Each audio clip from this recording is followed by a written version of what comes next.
어, 연합뉴스예요. 연합뉴스. 연합뉴스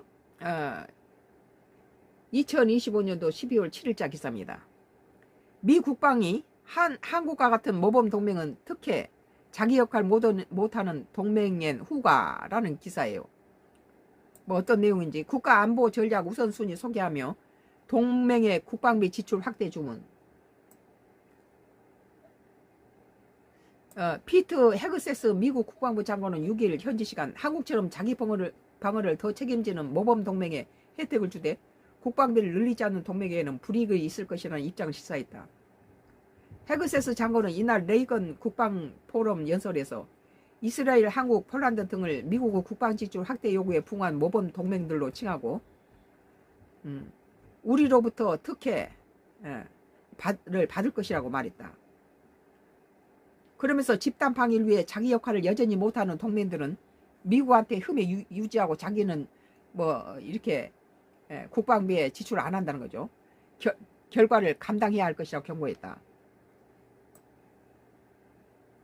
헤그세스 장관은 한국은 국내 총생산 GDP의 3.5%를 핵심 군사 지출에 쓰고 재래식 방위에서도 주도적인 역할을 맡기로 약속했다고 설명했다. 이는 한미 정상 간의 합의에 지난달 13일 발표한 공동 팩트시트에 명시된 내용이다. 이날 헤그세스 장관의 연설에 앞서 트럼프 행정부는 전날 미국 외교안보 목표와 그 달성 방안을 큰 틀에서 제시한 국가안보 전략을 공개했다.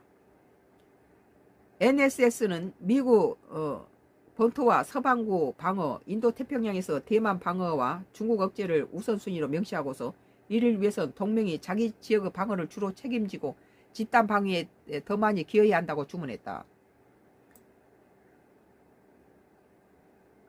NSS는 미국의 유사 입장을 가진 동맹들과 분담 공유 네트워크를 구축할 것이며 여기에 협력하는 국가들은 상업적 현안에서 더 우호적인 대우, 기술 공유, 국방 조달을 통해 지원할 수 있다고 밝혔다. 그러면서 우리나라가 조지아주에 가서 우리나라 숙련고를 갖다가 우리나라 돈으로 투자해 갔더니 그렇게 우리 300명이 넘는 우리 기능공들을 수갑을 채우고 포승줄을 묶어서 그랬습니까? 그런 유럽의 동맹들은 러시아를 마주하고 있고 이란이 트럼프 대통령과 이스라엘의 행동을 위축되긴 하지만 여전히 중동의 위협이며 그리고 물론 한반도에서도 북한이 있다고 설명했다. 그는 여러 지역에서 동시에 위협이 발생할 경우 미국이 혼자 전부를 대응할 수